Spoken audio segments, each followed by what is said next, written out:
Sir हम लोगों ने स्टार्ट किया था लास्ट क्लास में नेगोशिएबल इंस्ट्रूमेंट एक्ट, एक बार फटाफट रिवीजन करेंगे एंड फिर हम लोग आगे बढ़ जाएंगे। नेगोशिएबल इंस्ट्रूमेंट एक्ट हम लोग 1881 पढ़ रहे हैं, और अगर हम इस एक्ट की बात करें तो ये एक्ट में अभी रिसेंट कुछ अमेंडमेंट्स हुई थी, जहाँ पे पहली अमेंडमेंट ईयर 2002 में हुई थी, फिर उसके बाद 2015 में इसको फिर से अमेंड किया गया था, एंड लास्टली इसको 2018 में अमेंड किया गया था। तो ये सब कोर्स हम लोग 2018 तक के सारे अमेंडमेंट्स के साथ इस चैप्टर को पढ़ने वाले। फिर चैप्टर का नाम है नेगोशिएबल इंस्ट्रूमेंट, तो मुद्दा ये आता है कि आखिर में नेगोशिएबल इंस्ट्रूमेंट का मतलब क्या होता है। तो मैंने आप लोगों को बताया था नेगोशिएबल का मतलब होता है कोई भी चीज़ जो ट्रांसफरेबल होती है उसको हम लोग क्या बोलते हैं, नेगोशिएबल बोलते हैं। कोई भी चीज़ जो ट्रांसफरेबल होती है उसको हम लोग बोलते हैं नेगोशिएबल, है ना। एंड इंस्ट्रूमेंट का मतलब मैंने आप लोगों को बताया था, मैंने आप लोगों से कहा था कि किस चीज़ को हम इंस्ट्रूमेंट बोलेंगे। देखो हम लोग अपनी लाइफ में 3 शब्द प्रयोग करते हैं, एक होता है डॉक्यूमेंट, एक होता है इंस्ट्रूमेंट, और एक होता है डीड, है ना। तो इन तीनों में अंतर क्या होता है, वैसे ये सारे के सारे क्या होते हैं, पेपर ही होते हैं, बट अगर कोई भी रिटन पेपर है, अगर कोई भी रिटन पेपर है तो ये सब कोर्स हम इसको बोलते हैं डॉक्यूमेंट। अगर कोई भी डॉक्यूमेंट है यानी कि इंस्ट्रूमेंट में ऑटोमेटिकली आ जाएगा रिटन पेपर, है ना। तो ये डॉक्यूमेंट है, और इस डॉक्यूमेंट में अगर किसी पर्सन के राइट्स है और ऑब्लिगेशन, यानी कोई भी ऐसा डॉक्यूमेंट जो किसी पर्सन के राइट्स एंड ऑब्लिगेशंस को बताता है, तो इसको हम लोग बोलते हैं इंस्ट्रूमेंट। एंड डीड क्या होती है, तो डीड का मतलब होता है कि अगर कोई इंस्ट्रूमेंट है, डीड का मतलब होता है अगर कोई इंस्ट्रूमेंट है और इस इंस्ट्रूमेंट पे विटनेस है, इस इंस्ट्रूमेंट पे विटनेस है, तो फिर इसको हम लोग क्या बोल देंगे, विटनेस है तो इसको हम लोग बोल देंगे डीड, ठीक है। तो ये यानी कि कोई भी ऐसा इंस्ट्रूमेंट, कोई भी ऐसा डॉक्यूमेंट जिसपे किसी पर्सन के राइट्स हो या किसी पर्सन की ऑब्लिगेशन हो, उसको हम लोग क्या बोलेंगे, क्या बोलेंगे, इंस्ट्रूमेंट बोलेंगे, है ना। तो हम लोग पढ़ने जाए नेगोशिएबल इंस्ट्रूमेंट। ऑफ कोर्स ये जो एक्ट है ये नेगोशिएबल इंस्ट्रूमेंट को डिफाइन नहीं करता है, लेकिन ये कहते हैं सेक्शन 13 में हम इतना बता सकते हैं कि कौन कौन से नेगोशिएबल इंस्ट्रूमेंट होते हैं। तो ये कहते हैं सेक्शन 13 में कि हमारे पास ना जो नेगोशिएबल इंस्ट्रूमेंट है वो प्रॉमिसरी नोट है, बिल्स ऑफ एक्सचेंज है एंड चेक है। इतनी बात भी मैंने आप लोगों को क्लास में बताई थी। फिर हम लोगों ने बारी बारी से बात किया था कि व्हाट नेगोशिएबल इंस्ट्रूमेंट के फीचर्स कौन कौन से होंगे। फिर हम लोगों ने बारी बारी से बात किया था कि नेगोशिएबल इंस्ट्रूमेंट के फीचर कौन कौन से होंगे। तो सबसे पहला फीचर जो नेगोशिएबल इंस्ट्रूमेंट में होएगा वो होएगा it is necessarily in writing, ये राइटिंग में होना चाहिए। इट शुड बी साइन, ये साइन होना चाहिए, and it is freely transferable to one person to another person ना। और मैंने यहाँ पे बताया था ये इनफाइनाइट नंबर ऑफ टाइम तक ट्रांसफर किया जा सकता है। फिर मैंने आप लोगों को 2 शब्द बताए थे, एक बताया था होल्डर और एक बताया था होल्डर इन ड्यू कोर्स। बताया था आप लोगों को होल्डर मीन्स जो भी पर्सन किसी भी इंस्ट्रूमेंट को होल्ड करता है वो होल्डर कहलाता है, और होल्डर इन ड्यू कोर्स का मतलब होता है कोई भी ऐसा पर्सन जिसने गुड फेथ में फॉर वैल्यू यानी फॉर कंसिडरेशन बिफोर मेच्योरिटी किसी भी नेगोशिएबल इंस्ट्रूमेंट को रिसीव किया है, तो यह सब कोर्स वो हो जाएगा होल्डर इन ड्यू कोर्स, है ना। And holder in due course को हमेशा हमेशा हमेशा हमेशा गुड टाइटल ट्रांसफर होता है। इतनी बात बताई थी मैंने आप लोगों को। फिर यहाँ पे बताया था it can be transferred any number of time, ठीक है मैम पता है ये वाली बात। Every negotiable instrument must contain an unconditional promise, हर एक इंस्ट्रूमेंट में या तो कोई प्रॉमिस होएगा या तो कोई ऑर्डर टू पे होएगा, है ना। समटाइम्स ना मैं अपनी लाइबिलिटी एक्सेप्ट कर रही होती हूँ कि मैं आपको कुछ पैसा पे करूँगी, है ना, तो ये मेरा अंडरटेकिंग हो गया, मेरा प्रॉमिस हो गया। या समटाइम्स कुछ ऐसे नेगोशिएबल इंस्ट्रूमेंट होते हैं जहाँ पे हम पार्टीज को ऑर्डर भी कर रहे होते हैं कि तुम इस डेट पे आके पेमेंट को करोगे, है ना। तो ये प्रॉमिस इंस्ट्रूमेंट भी है और ये ऑर्डर इंस्ट्रूमेंट भी है। The sum payable the time of payment and the pay must be certain। तो ये बात आप लोगों को, ये तो वैसे ना जरूरी यहाँ पे हो, इंडियन कॉन्ट्रैक्ट पढ़ चुके हैं यार हम लोग, एंड इंडियन कॉन्ट्रैक्ट में आप लोगों को मैंने बताया है जब भी किसी कॉन्ट्रैक्ट में अगर सर्टेनिटी नहीं होगी तो वो कॉन्ट्रैक्ट वैलिड नहीं होगा। यानी कि किसी भी कॉन्ट्रैक्ट को वैलिड बनाने के लिए उस कॉन्ट्रैक्ट में सर्टेनिटी का होना मस्ट है, ठीक है ना यार। अच्छा, the instrument should be delivered. Of course आपने अगर कोई चीज़ अपने पास लिख ली रख ली, मान लो फॉर एग्जांपल मुझे किसी मिस्टर एक्स को एक चेक पे करना था, एक अमाउंट पे करना था, मैंने एक चेक बनाया और उस चेक को बना के मिस्टर एक्स के नाम का बना के मैंने अपने पास होल्ड कर लिया, मैंने अपने पास रख लिया। तो फिर ये सिचुएशन में मैंने डिलीवर नहीं किया तो क्या मेरे ऑब्लिगेशंस होंगे, क्या मिस्टर एक्स के राइट्स होंगे? ऑफकोर्स नहीं होंगे। तो यहाँ पे there must be a delivery of negotiable instrument, negotiable instrument का डिलीवरी होना मस्ट है। समझता है इतनी बात को? चलो, फिर मैंने आप लोगों को सिखाया था कि प्रॉमिसरी नोट क्या होते हैं। तो प्रॉमिसरी नोट सेक्शन 4 में डिफाइन किया गया और कहा गया प्रॉमिसरी नोट मीन्स कोई भी ऐसे नोट जहाँ पे कोई पर्सन किसी पर्सन को ये एक्नॉलेजेस देता है, ये एक्नॉलेजमेंट देता है मैं आपको सर्टेन सम ऑफ मनी पे करूंगा। ओ यानी अंडरटेकिंग, यानी प्रॉमिस कर रहा है ma'am. Yes of course, undertaking, promise कर रहा है। एक पर्सन किसी दूसरे व्यक्ति को प्रॉमिस कर रहा है कि मैं तुम्हें सर्टेन सम ऑफ मनी पे करूंगा। तो जब इस बात को हम किसी पेपर पे लिख देते हैं तो ये बन जाता है हमारा प्रॉमिसरी नोट। ठीक है, आ जाओ। तो section 4 of the negotiable instrument act define promissory note. Promissory note is an instrument. ठीक है मैम, आप यही शब्द यूज करेंगे। अगर इंस्ट्रूमेंट की जगह आपने गलती से डॉक्यूमेंट लिख दिया तब तो गड़बड़ हो जाएगी ना, क्योंकि आपको पता है डॉक्यूमेंट और इंस्ट्रूमेंट में कितना अंतर होता है ना। तो promissory note an instrument in writing, है ना। बट आप लोगों को ये बात भी पता होनी चाहिए, not being the currency note. Currency note नहीं होना चाहिए। कौन से ईयर में रिजर्व बैंक ने अब आपको बताया आके 2002 में अमेंडमेंट्स आई थी रिजर्व बैंक ऑफ इंडिया की, और उन्होंने कहा कि प्रॉमिसरी नोट जो बैंकिंग नोट होता है, करेंसी नोट होता है, ऑफकोर्स वो नहीं होता है। अच्छा, कंटेनिंग एन अनकंडीशनल अंडरटेकिंग, और ये एक अनकंडीशनल अंडरटेकिंग को होल्ड कर, मतलब कहता है कि इसमें मैं कि कोई जो भी पर्सन को लिखता है वो एक अंडरटेकिंग एक्सेप्ट कर रहा होता है by sign by the maker और to pay a certain sum of money only to or to the order of certain person or to the bearer of the instrument. ठीक है ना। बियरर का मतलब समझता है तुम लोग क्या होता है? अरे क्या बात, तुम लोग सब समझ में आता है भाई रे भाई, यार एकदम मजा आ गई यार। मुझे लगा था कल की बात आज तुम लोग भूल जाओगे यार। आ जाओ। तो प्रॉमिसरी नोट में क्या है? ये प्रॉमिसरी नोट कौन लिख रहा है? मिस्टर राम लिख रहा है। राम ने कहा 3 months after a date I promise to pay Shri Ramesh or to his order the sum of ₹10,000 for value received. तो क्या ये प्रॉमिसरी नोट है? यस ऑफ कोर्स ये प्रॉमिसरी नोट। क्या ये वैलिड प्रॉमिसरी नोट है? मैम आपने तो कहा था कि प्रॉमिसरी नोट में date, time and pay certain होना चाहिए। तो यहाँ पे डेट तो सर्टेन है नहीं। कहाँ नहीं सर्टेन है यार? कहा है जिस डेट को लिख रहा हूँ इस डेट से 3 महीने के बाद जो अगली डेट आएगी मैं पेमेंट करूंगा। तो डेफिनेटली आज की डेट के बाद 3 महीने लैप्स करेंगे। 3 महीने लैप्स करने के बाद कोई ना कोई डेट तो आएगी ना यार, तो उसको हम लोग यहाँ पे कवर करेंगे। बोल भाई, इतनी कहीं समझ में आती है? आजा। पार्टीज कितने होंगे प्रॉमिसरी नोट में? ऑफकोर्स यहाँ पे कितने पार्टीज होंगे? 2 पार्टीज होंगे। कौन कौन से? मेकर एंड पेई। मेकर मीन्स कौन मेकर होता है? कौन मेकर होता है? क्रेडिटर या डेटर? कौन मेकर होता है? डेटर मेकर होता है। वाह वेरी नाइस, क्या बात है यार, आज तो बच्चे पढ़ गए हैं, हम कसम खाया है पढ़ेंगे अब। The person who makes the promise is to pay the person who makes the promise to pay is called the maker and he is the debtor and must sign the instrument। क्या बात है। और पे means कौन सा person? जो creditor की category में होता है ना। तो मेकर को अपन लोग किसी और नाम से भी जानते हैं क्या? किस नाम से? पेयर। और किस नाम से जानते हैं? ड्रॉर। अरे क्या बात है आराध्या, छा गए यार तुम। और डेटर, बहुत बढ़िया है ना। डेटर भी प्रॉमिसरी नोट में डेटर भी एक ही है, मेकर भी एक ही है, ड्रॉर भी एक ही है ना। क्या बात है, बहुत बढ़िया। फिर आओ इसेंशियल कैरेक्टरिस्टिक सीख लेते हैं प्रॉमिसरी नोट के। इसेंशियल कैरेक्टरिस्टिक कौन कौन से? ये मस्ट बी इन राइटिंग होना चाहिए। ओ मैम ये मत बताओ यार, ये इतना सुन के ना दिमाग पक गया यार हमारा। कॉमन सेंस है यार, इंस्ट्रूमेंट है तो रिटन पेपर तो होएगा ही होएगा यार, है ना। And there must be an express promise to pay. एक गुल्लू देखो क्या इम्प्लाइड लिखा है क्या? नहीं लिखा ना इम्प्लाइड। इसका मतलब है ये चीज में इम्प्लाइड नहीं होएगा। समझता है ये बात को? ये चीज में इम्प्लाइड नहीं होएगा। आपको इंडियन कॉन्ट्रैक्ट पढ़ाया, सेल्स ऑफ गुड्स एक्ट पढ़ाया, तो वहां पे मैंने आप लोगों को क्या बताया? मैंने कहा कि कॉन्ट्रैक्ट जो वो एक्सप्रेस भी हो सकते हैं और इम्प्लाइड भी हो सकते हैं। बट यहाँ पे देखो क्या इम्प्लाइड चीज को यूज किया है? नहीं किया ना। तो यहाँ पे एक्सप्रेसली कॉन्ट्रैक्ट को बोला जाएगा कि एक्सप्रेस कॉन्ट्रैक्ट होना चाहिए। इम्प्लाइड मन में अज्यूम करने से चीजें नहीं होने वाली। समझता है? अच्छा, फिर मैंने आप लोगों को आपके ही इंस्टीट्यूट के 2 एग्जाम्पल करवाए थे। इंस्टीट्यूट ने बहुत अच्छे एग्जाम्पल लिखे बच्चों को सिखाने के लिए। मतलब लिटरली बहुत बहुत अच्छे मैथ्स बनाए इन्होंने और बहुत अच्छा लिखा है। देखो एग्जाम्पल नंबर 1 है, I acknowledge myself to be indebted to be in ₹1,000 to be paid on demand for a value received, है ना। तो क्या लगता है ये वैलिड प्रॉमिसरी नोट है? अच्छा ये बताओ क्या प्रॉमिसरी नोट कभी ऑन डिमांड हो सकता है? प्रॉमिसरी नोट ऑन डिमांड नहीं हो सकता यार। ठीक है, बहुत बढ़िया। फिर mister B I O U ₹1,000, ये क्या लगता है कि क्या ये एक प्रॉमिसरी नोट है?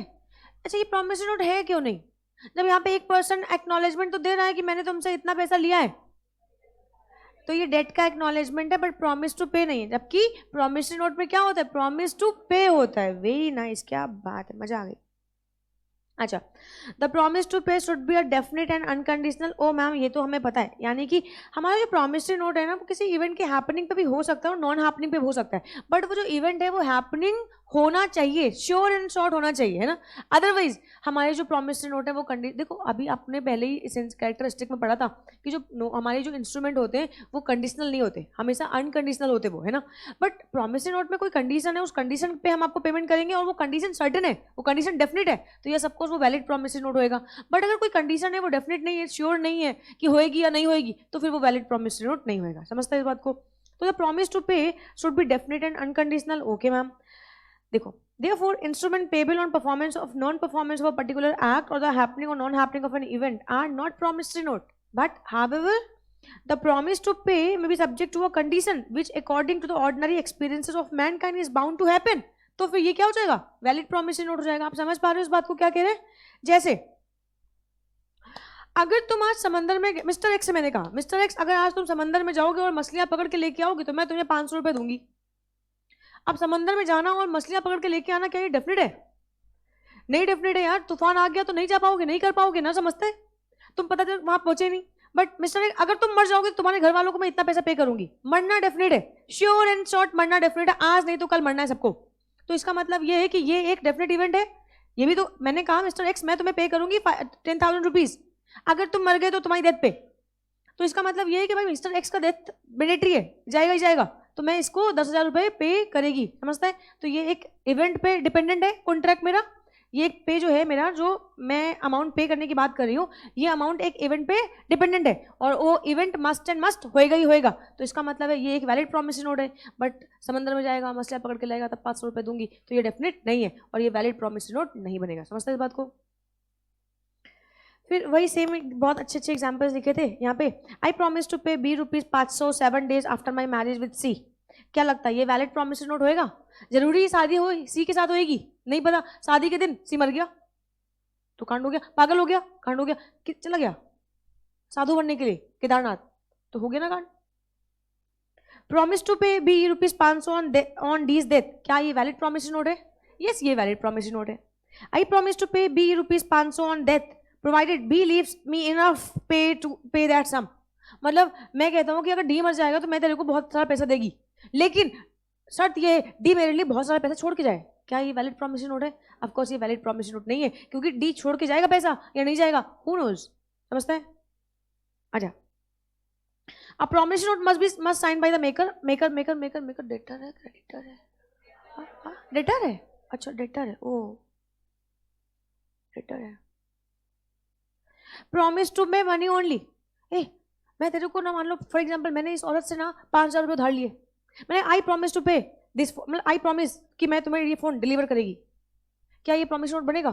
अरे क्यों नहीं बनेगा? काइंड मनी होगा, मनी में होगा, सिर्फ मनी होगा। पार्शियल काइंड पार्शियल मनी नहीं होगा, सिर्फ और सिर्फ मनी में होगा। तो यहाँ शब्द देखो क्या लिखा, ओनली। जहाँ पे भी किसी भी सेंटेंस के आगे, किसी भी शब्द के आगे अगर ओनली वर्ड का यूज करते हैं तो उसका मतलब ये होता है कि, इसका मतलब ये होता है कि ये जगह पे ये शब्द को ही कंसिडर करेंगे और किसी चीज को कंसिडर नहीं करेंगे, है ना। अगर सिर्फ मनी लिखा होता तो हम पार्शियल मनी पार्शियल काइंड करवा देते, बट अगर ओनली लिखा है तो उसका मतलब सिर्फ और सिर्फ मनी फॉर्म में ही पेमेंट होनी चाहिए। समझता है इस बात को? क्या बात है।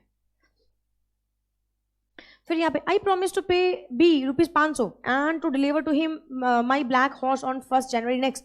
तो क्या ये वैलिड प्रॉमिस नोट होएगा? नहीं होएगा। ये हॉर्स की वजह से सब गड़बड़ हो गया। समझता है? ये हॉर्स क्या है? काइंड है। और प्रॉमिस नोट किस में होएगा? हमेशा मनी फॉर्म में होएगा। क्या बात है। Certain sum of money, certain sum of money होना चाहिए। यस ऑफ कोर्स, ऐसा नहीं होना चाहिए I promise to pay certain sum of money, I promise to pay money 5,000 or 6,000, ऐसा नहीं होना चाहिए। या तो 5,000 हो या तो 6,000 हो, ये 5,000 6,000 के बीच में नहीं होएगा। समझते हैं इस बात को? तो मनी जो है वो सर्टेन होनी चाहिए। ठीक है मैम। अरे मैम ये वाली बात है आपको बताने की जरूरत नहीं, हम आपके स्टूडेंट है और बहुत स्मार्ट है हम। अच्छा कैसे, क्या बात कर रहे हो, स्मार्ट हो तुम लोग? हाँ, ये बात तुमने पढ़ाई थी इंडियन कॉन्ट्रैक्ट में कि कॉन्ट्रैक्ट में सर्टेनिटी होनी चाहिए।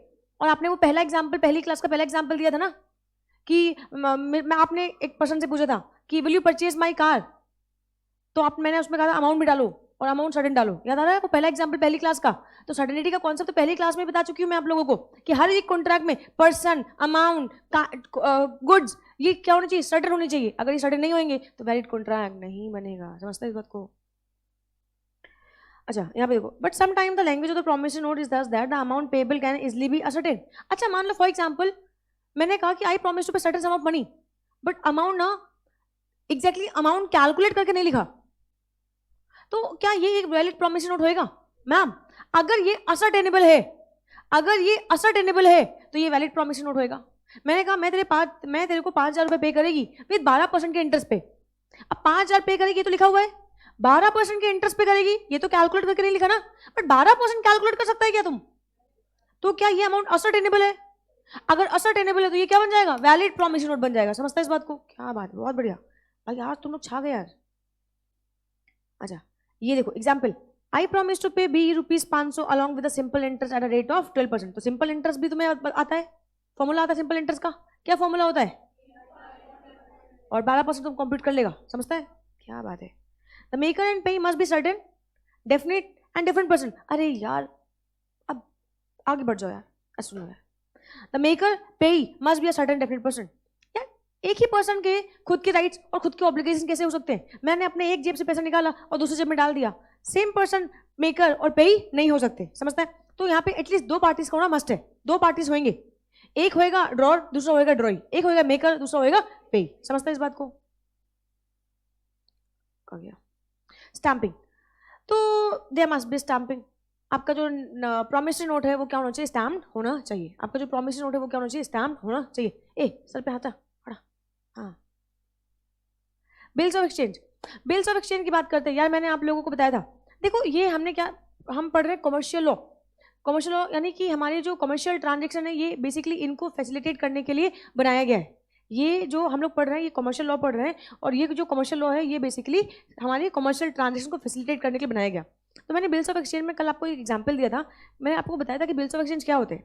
जैसे मान लो फॉर एग्जांपल कोई पर्सन है जो सेलर है, और कोई पर्सन आया जो कि क्या है, बायर है, और सेलर ने बायर से आके कहा, सॉरी बायर ने सेलर से आके कहा मुझे कुछ गुड्स चाहिए। तो सेलर ने कहा ले जाओ यार, तुम्हारा ही तो माल है, ले जाओ, हमें पैसा दो। बायर ने कहा मेरे पास पैसे नहीं है, मैं तेरे को पैसा आज नहीं देगा, मैं तेरे को पैसा फ्यूचर डेट पे देगा।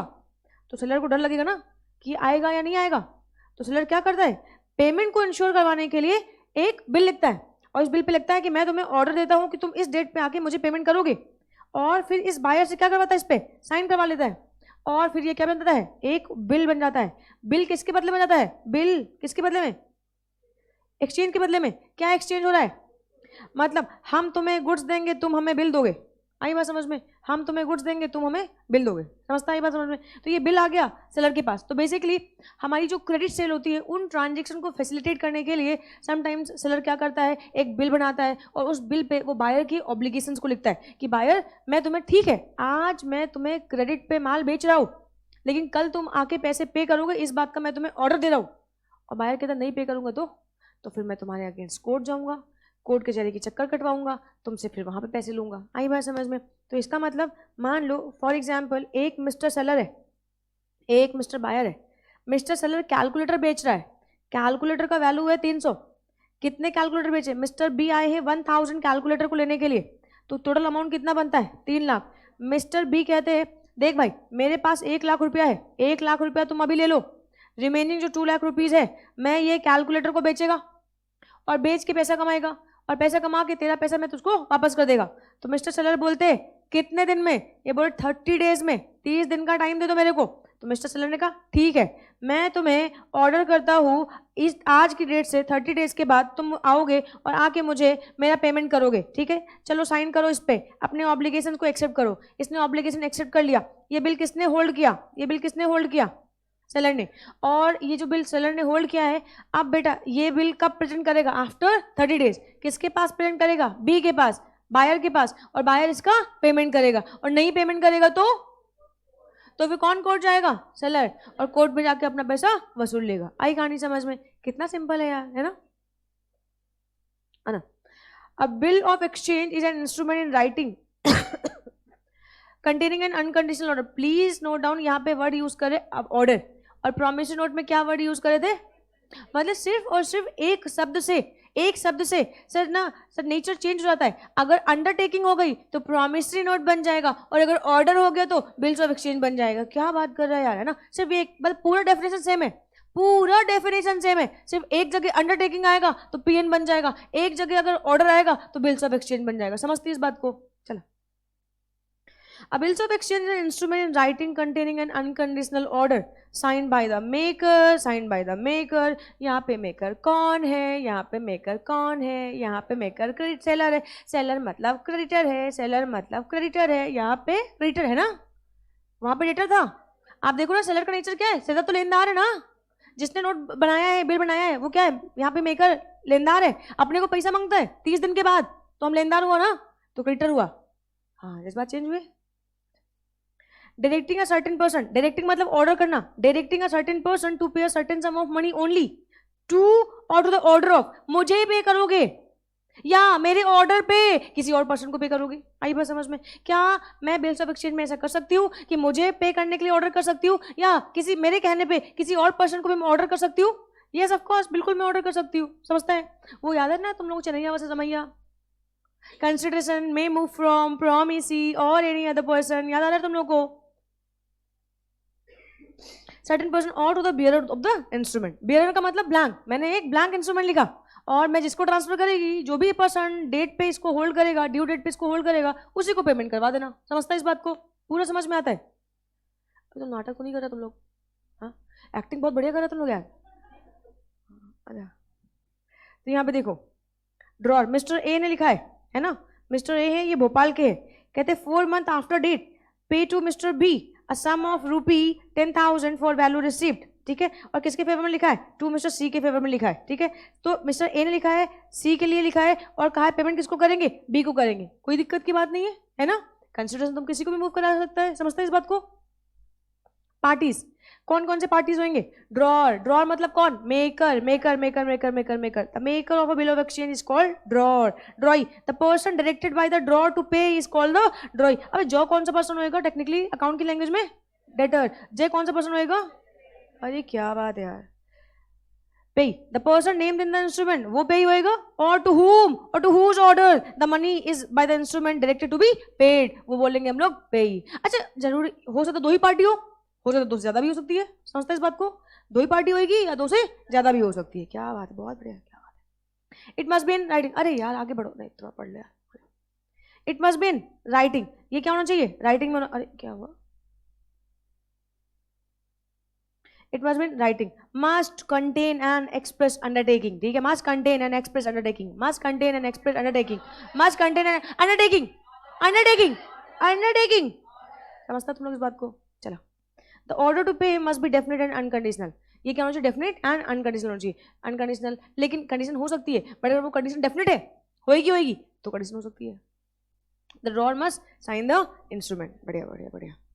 Drawer, drawee and pay must be a certain person. Yes, all these 3 parties may not necessarily be 3 different person. One can play role of 2, but there must be at least 2 distinct person. समझता है इस बात को? कम से कम 2 अलग अलग व्यक्ति तो होना मांगता है. जरूरी नहीं है कि 3 पर्सन हो, बट 3 भी हो सकता है. ये बात तो समझ में आ गई ना? अच्छा, the sum must be certain, the sum must be certain, the order must be to pay money only, and it must be stamped. समझता है इस बात को? अरे तुम लोग सब समझता है यार. Process of bills of exchange, अरे ये बता चुका है मैम, एक बार फिर से सुन लो. एग्जाम्पल में मैम हम लिख के आएगा क्या? अगर हमसे बिल्स ऑफ एक्सचेंज पूछेगा तो हम ऐसा एग्जाम्पल बना के आएगा, बिल्कुल बना के आएगा, नंबर मिलेगा तुमको. समझता है? तो जो कॉपी चेक करेगा वो देखेगा अरे बच्चे को सब आता है. समझता है? तो इसको बना के आएंगे. अगर आपको याद आ गया, ये एग्जाम्पल याद आ गया, तो ये एग्जाम्पल अब बना के आएंगे ना. यहाँ आप एग्जाम्पल खुद से बना सकते हैं. अब तो बता देना बिल्स ऑफ एक्सचेंज. अपने बच्चे, अगर तुम्हारे बच्चे इस दुनिया में आएंगे, तुमसे पूछेंगे बिल्स ऑफ एक्सचेंज क्या होता है पापा मम्मी, तो बता लोगे? क्या बताओगे? हाँ, एक मिस्टर कौन है? Drawer, Sam. सैम ने क्या किया? माल बेचा. किसको बेचा? रीता को बेचा. रीता के पास पैसे नहीं है, तो रीता ने कहा क्रेडिट पे चाहिए. तो सैम ने कहा ठीक है, हम तुम्हें एक बिल्स ऑफ एक्सचेंज लिख रहे हैं, तुम इसको एक्सेप्ट कर लो. तो रीता ने उस बिल्स ऑफ एक्सचेंज को क्या कर लिया? एक्सेप्ट कर लिया. और मेच्योरिटी पे क्या किया? सैम ने उसको प्रेजेंट किया और उसका पेमेंट हो गया. फाइनली सेल ट्रांजेक्शन कंप्लीट हो गई. समझता है? आजा, डिफरेंस देख लेते फटाफट फटाफट. Promissory note. A promissory note is an instrument in writing. ठीक है. Not being a bank और currency note, ये भी पता है ma'am. Containing an unconditional undertaking, बस मैं यही ढूंढ रही थी, है ना. तो यहाँ पे undertaking होगी तो promissory note हो जाएगा. यहाँ पे क्या है? ऑर्डर है, तो ये क्या हो जाएगा? समझता है इस बात को? समझता है? Nature of instrument, in the promissory note there is a promise to pay, bills of exchange there is an order for making payment. तो एक जगह ऑर्डर फॉर मेकिंग पेमेंट है, एक जगह प्रॉमिस टू पे, वेरी सिंपल. एक जगह हम अपने ऑब्लिगेशंस को एक्सेप्ट कर रहे हैं, एक जगह पे दूसरे पर्सन के ऑब्लिगेशन है, हम उसे ऑर्डर कर रहे हैं. समझता है? कोई डाउट इसमें? पार्टीज, तो यहाँ पे कितने पार्टीज होंगे? There are only 2 parties. कौन कौन से? Maker and payee, drawer and drawee. समझता है? अच्छा, यहाँ पे कितने पार्टीज होंगे? अच्छा, जरूरी 3 हो? जरूरी नहीं 3 हो, 2 से काम चल जाएगा. 3 होंगे तब भी कोई दिक्कत की बात नहीं है. अच्छा, 3 पार्टी कौन कौन से होंगे? अब तुम लोग ना समझ रहे हैं, एकदम लॉजिक के साथ समझ रहे हैं. अब तुम लोग रट नहीं रहा इस चीज को.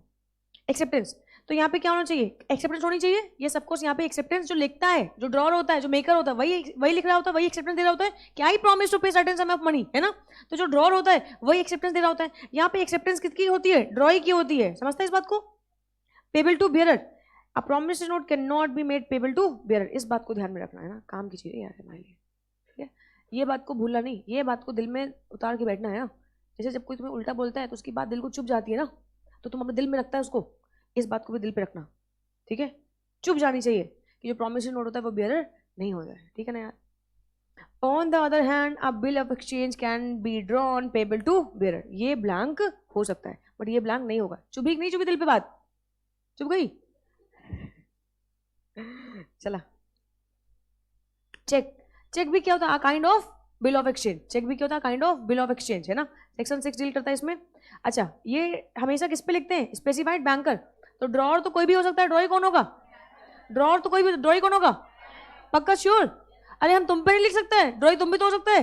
नहीं नहीं नहीं नहीं, चेक के केस में ड्रॉई कौन होएगा? हमेशा हमेशा हमेशा हमेशा हमेशा हमेशा. And not expressed to be payable otherwise than on demand. तो it is always payable on, it is always payable on, it is always payable on. पक्का? समझता है? चुप जानी चाहिए बात को, चुप जानी चाहिए, दिल को लग जानी चाहिए वाली बात. ठीक है ना? It is always payable on demand. ठीक है? जब तुम प्रेजेंट करेगा बैंक में तभी पेमेंट होएगा, और तुम प्रेजेंट नहीं करेगा तो बैंक में पेमेंट नहीं होएगा. ठीक है? पेबल ऑन डिमांड मीन्स तुम उसको प्रेजेंट करेगा. ठीक है ना? अगर प्रेजेंट नहीं करेगा तो पेमेंट नहीं होएगा.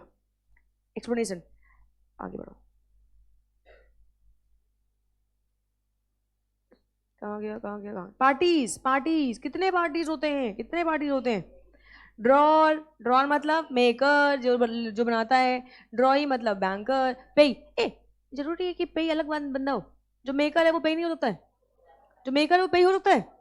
मैंने एक चेक लिखा, अपने बैंक में लगाया खुद ही पैसे निकालने के लिए, तो मैं बेकर भी हो गया, मैं पे भी हो गया, मैं ड्रॉई भी हो गया. नहीं, ड्रॉई नहीं हुआ. ड्रॉई कौन होएगा? बैंक होएगा. आई कहानी समझ में? अच्छा, क्या पे कोई थर्ड पार्टी भी हो सकता है? ऑफ कोर्स हो सकता है. मैंने एक चेक लिखा मिस्टर एक्स को पेमेंट देने के लिए, तो मैं ड्रॉअर, बैंक ड्रॉई, मिस्टर एक्स पे. आई कहानी समझ में? अरे क्या बात है यार, बड़ा मजा आ गया यार, तुम लोग एकदम खतरनाक हो. पे तो बता दिया, अब तुमको क्या ही बताऊं. एसेंशियल कैरेक्टरिस्टिक क्या है? ऑल द कैरेक्टरिस्टिक जो किसमें होते हैं वो सारे के सारे यहाँ पे होंगे, बट स्टैम्प वाला नहीं होएगा. आपको बताया था मैंने आपको, प्रॉमिसरी नोट और जो आपके बिल्स ऑफ एक्सचेंज वो क्या होने चाहिए? स्टैम्प होने चाहिए. बट ये चीज में स्टैम्प होना मैंडेटरी नहीं है, तो वो एक फीचर हटाने का, यहाँ से वो एक फीचर यहाँ से हटा देने का, बाकी सारे फीचर को कट कॉपी पेस्ट करने का, और वो किसके फीचर बन जाएंगे? चेक के बन जाएंगे. समझते हैं? अच्छा, एक चीज और, ये कुछ और चीजें. All the essential characteristic of bills of exchange, हाँ पता है यार, आगे बढ़ो. Must be drawn on a specified banker. जय बात तो नहीं है बिल्स ऑफ एक्सचेंज में, जय बात इसमें अलग है, तो जय बात तुम अलग से याद कर लेना यार. And it must be payable on, ये बात दिल पे लगी? क्या बात है. आ जाओ. क्लासिफिकेशन ऑफ नेगोशिएबल इंस्ट्रूमेंट, और मैंने आपसे कहा था ये टॉपिक है very very very very very important, तो आप लोग इसको इंपॉर्टेंट अब टिक करोगे.